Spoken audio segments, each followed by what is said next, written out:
Hello friends, welcome back to YouTube channel Roohi classes. आज का जो हमारा टॉपिक है वो है दिल्ली सल्तनत से, जिसमें कि हम देखेंगे दिल्ली सल्तनत का जो आर्थिक जीवन था वो किस प्रकार का था। ओके, तो दिल्ली सल्तनत का आर्थिक जीवन किस पर आधारित था, है ना। सबसे पहले तो इसकी बात आएगी ना कि दिल्ली सल्तनत का आर्थिक जीवन किस पर आधारित था।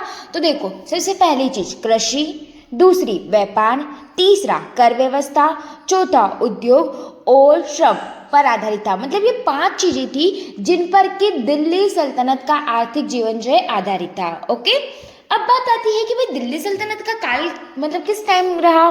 तो 1206 से 1526 तक का यह काल दिल्ली सल्तनत का समय था। मतलब कि ये जो टाइम है इसको ही दिल्ली सल्तनत का काल हम कहते हैं, ये समय कहते हैं। ओके, जब विभिन्न तुर्की, अफगानिस्तान और अन्य मुस्लिम शासकों ने भारत में सत्ता स्थापित की, इस दौरान सल्तनत की आर्थिक संरचना पर राजनीतिक अस्थिरता, सांस्कृतिक प्रभाव और विभिन्न सामाजिक परिवर्तन का भी प्रभाव पड़ा। और जो बहुत सारे जो मुस्लिम शासक थे जो कि अफगानिस्तान, तुर्की से आए, उन्होंने भारत में आकर अपनी सत्ता स्थापित की। ठीक है, तो इस प्रकार जो यहाँ की सल्तनत थी उसकी जो आर्थिक संरचना थी, आर्थिक संरचना में ये सब चीजें उन्होंने बता दी। क्या? राजनीतिक अस्थिरता, सांस्कृतिक प्रभाव और सामाजिक परिवर्तन, तो ये सब इन पर जो है प्रभाव पड़ा। ओके, तो अब हम बात करेंगे कि दिल्ली सल्तनत के आर्थिक जीवन के कुछ बिंदुओं के बारे में।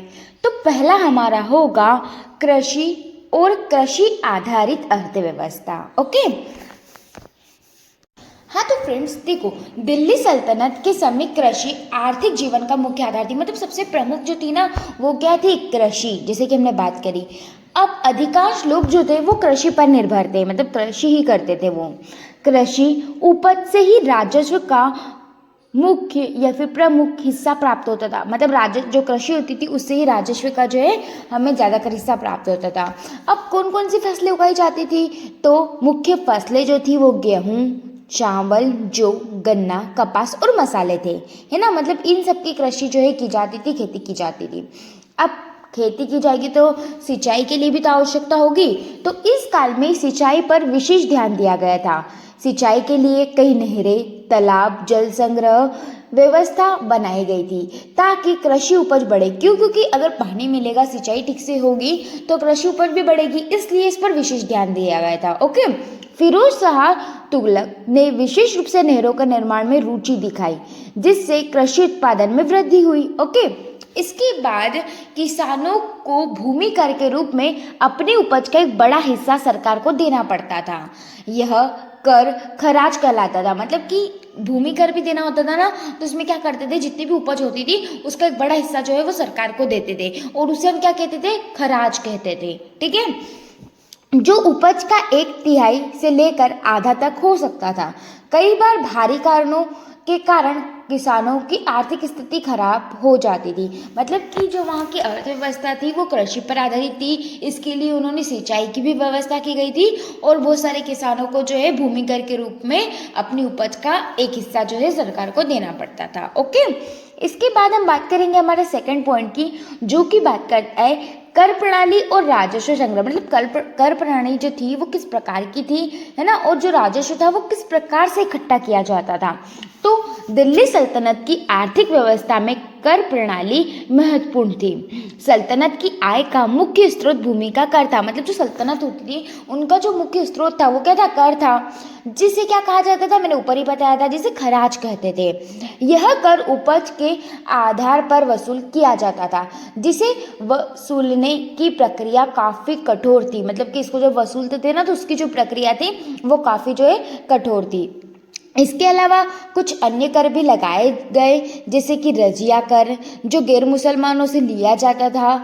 यह कर गैर मुसलमानों को इस्लामी राज्य में सुरक्षा देने के बदले लिया जाता था। मतलब जो लोग मुस्लिम नहीं होते थे उन लोगों को जो है सुरक्षा देने के लिए जो है इस्लामी राज्य जो है उनसे वसूल करता था। उसे क्या कहते थे? रजिया कर कहते हैं। इसमें गैर मुसलमानों पर अतिरिक्त आर्थिक दबाव बनाया गया, और कई बार इसका राजनीतिक और सामाजिक असंतोष भी हुआ, है ना।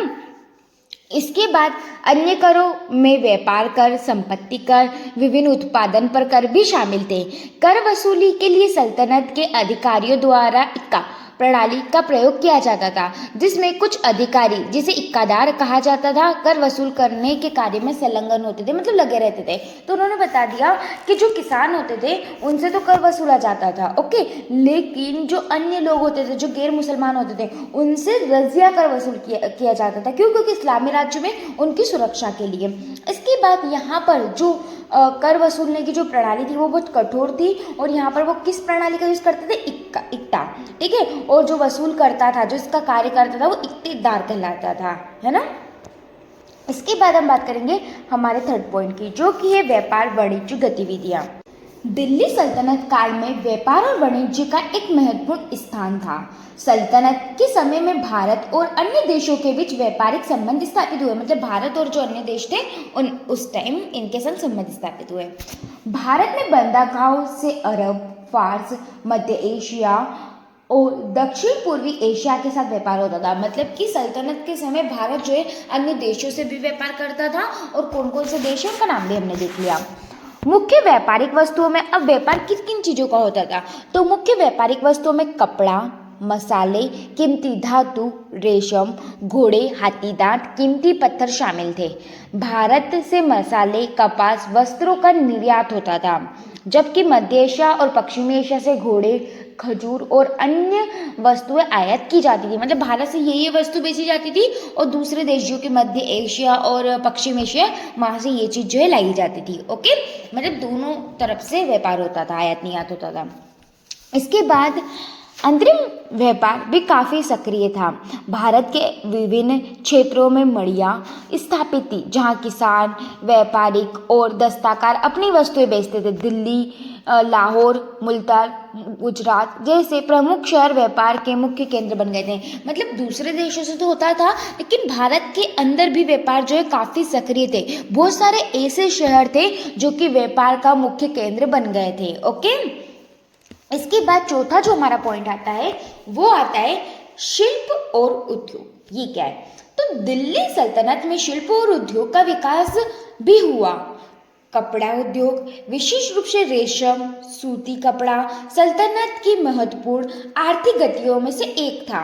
इस काल में भारतीय वस्त्र, विशेषकर कश्मीर व शॉल, बनारस का सिल्क, गुजरात का कलिका विश्व प्रसिद्ध है। मतलब बहुत सारे ऐसे कपड़े थे जो कि बहुत ज़्यादा महत्वपूर्ण थे सल्तनत के लिए, और कुछ तो विश्व प्रसिद्ध भी थे, ठीक है, आज भी है।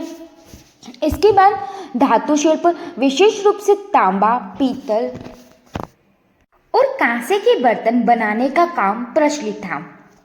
कुम्हारी, बढ़ाईगिरी, पत्थर तराशी और धातु के कार्य भी आम थे। स्थापत्य कला के विकास के कारण मिस्त्री, बढ़ाई और कारीगरों की मांग में वृद्धि हुई। मतलब कि जो शिल्पकार थे ना, वो भी काफ़ी जो है यहाँ पर उनका विकास हुआ, और इनका काम भी जो है यहाँ पर प्रचलित था। हथियार निर्माण भी एक महत्वपूर्ण उद्योग था, क्योंकि सल्तनत की नियंत्रण युद्ध की स्थिति के चलते सेना के लिए विभिन्न प्रकार के हथियारों की आवश्यकता थी। इसके अलावा मीनाकारी, जड़ाई और पेंटिंग जैसी कलाओं का भी विकास हुआ। मतलब कि यहाँ पर हथियार के लिए भी उद्योग थे, क्योंकि जब सल्तनत के युद्ध होते थे तो हथियार की आवश्यकता होती थी, इसलिए हथियार भी जो है बनाए जाते थे विभिन्न प्रकार के, ओके। इसके बाद पांचवा हमारा पॉइंट आता है मुद्रा प्रणाली। तो दिल्ली सल्तनत के समय में मुद्रा का चलन था, मतलब मुद्रा चलती थी, है ना। व्यापार करने के लिए पैसे की आवश्यकता तो होगी, तो मुद्रा जो है वो चलती थी। इस काल में कई प्रकार की मुद्राएं प्रचलन में आई। तुर्की शासकों ने चांदी और तांबे के सिक्के चलाए। सिकंदर लोधी ने शासकों ने लोधी टंका नामक सिक्के का प्रचलन था। मतलब बहुत सारे सिक्के जो इस टाइम चलते थे अलग अलग। अलाउद्दीन खिलजी ने भी अपने शासनकाल में विभिन्न प्रकार के सिक्के जारी किए। सिक्कों का प्रयोग व्यापार और वाणिज्य में किया जाता था, जिससे व्यापारिक गतिविधियां सुचारू हो गई। मतलब कि सिक्के जो है अलग अलग शासकों ने अपने अलग अलग सिक्के जो है यहाँ पर जारी किए। सल्तनत के दौरान मुद्राओं का विनिमय दर भी निर्धारित था। सोने और चांदी के सिक्के आर्थिक लेन देन के प्रमुख थे, जबकि तांबे के सिक्के छोटे दैनिक लेन देन के लिए प्रयोग होते थे। मतलब कि अगर व्यापार करना है, ठीक है, तो उसके लिए जो है सोने और चांदी के सिक्के। लेकिन अगर दिनचर्या, दैनिक दिनचर्या में जो भी काम आने की चीज़ें खरीदना है, उसके लिए यहाँ पर तांबे के सिक्के जो है यूज़ किए जाते थे, ओके। इसके बाद छठा हमारा पॉइंट आता है श्रम और श्रमिक वर्ग। तो दिल्ली सल्तनत में श्रमिक वर्ग का महत्वपूर्ण स्थान था। विभिन्न उद्योगों में दस्तकारों, शिल्पकारों, मजदूरों, किसानों की बड़ी संख्या कार्यरत थी, मतलब काम करती थी। श्रमिकों में ज्यादातर लोग निम्न वर्ग के आते थे।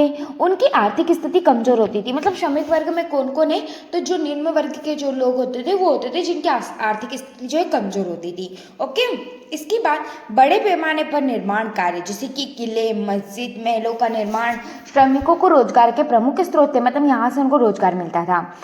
इन निर्माण कार्यों में सैकड़ों श्रमिक जो है कार्यरत रहते थे, मतलब काम करते थे। उनकी कार्य स्थितियां कठिन होती थी। श्रमिकों के अधिकार सीमित थे। उन्हें समाज में निम्न स्थान दिया गया था। हाल के शिल्पकारों और दस्तकारों को कारीगरी के कुछ सम्मान मिलता था, फिर भी वे आर्थिक रूप से उच्च वर्ग पर निर्भर रहते थे। मतलब कि यहाँ पर इन्होंने श्रम और श्रमिक वर्ग को जो है बता दिया कि उनका काम क्या क्या था और वो कौन से लोग हैं जो कि श्रमिक वर्ग में आते थे। ओके, इसके बाद लास्ट हमारा पॉइंट है राजनीतिक अस्थिरता और आर्थिक प्रभाव। तो दिल्ली सल्तनत काल में राजनीतिक अस्थिरता का भी आर्थिक समाज पर नकारात्मक प्रभाव पड़ा, मतलब गलत प्रभाव पड़ा। ठीक है, नेगेटिव। सल्तनत के शासकों को लगातार भारी आक्रमण और आंतरिक विरोधियों का सामना करना पड़ा। मतलब बाहर से भी आक्रमण होते थे वो और अंदर भी जो विद्रोह चल रहे थे उनका सामना करना पड़ा, जिससे व्यापार और उत्पादन में बाधा उत्पन्न हुई।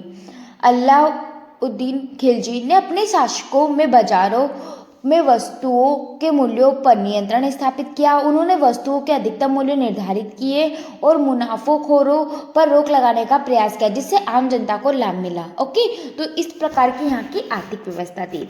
अब हम इसके निष्कर्ष की बात करें तो दिल्ली सल्तनत का आर्थिक जीवन विविधता और परतेदार था, जिसमें कृषि, व्यापार, कर प्रणाली, शिल्प और श्रम का महत्वपूर्ण योगदान था। इस काल में एक ओर कृषि पर आधारित अर्थव्यवस्था थी तो दूसरी ओर व्यापार और उद्योग भी विकसित हो रहे थे। मतलब कि ऐसा नहीं है कि यहाँ की जो व्यवस्था है वो केवल और केवल कृषि पर आधारित है ना। यहाँ पर कृषि पर तो आधारित है ही है, लेकिन यहाँ पर व्यापार और उद्योग भी जो है विकसित हो रहे हैं, विकास कर रहे हैं। ठीक है, एकता प्रणाली और कर व्यवस्था ने राज्यों की आय को बढ़ावा दिया है, लेकिन किसान, श्रमिक वर्ग पर भारी आर्थिक बोझ भी दिया है। मतलब एक और विकास किया है, बढ़ावा दिया है, तो एक और जो है बोझ भी मिला है आर्थिक किसान श्रमिक वर्गों को। सल्तनत काल में विभिन्न शासकों द्वारा व्यापारिक संबंधों को प्रोत्साहित किया गया है और घरेलू तथा विदेशी व्यापार का भी विकास हुआ है। तो इस प्रकार हमने देखी दिल्ली सल्तनत की आर्थिक जीवन की जो है व्यवस्था किस प्रकार की थी। ओके, तो इस प्रकार हमारा जो आज का टॉपिक था वो यहीं खत्म होता है। अगर आपको हमारी वीडियो से ज़रा भी हेल्प होती है तो प्लीज़ चैनल को सब्सक्राइब कीजिए, वीडियो को लाइक कीजिए और ज़्यादा से ज़्यादा शेयर कीजिए। Thanks for watching this video.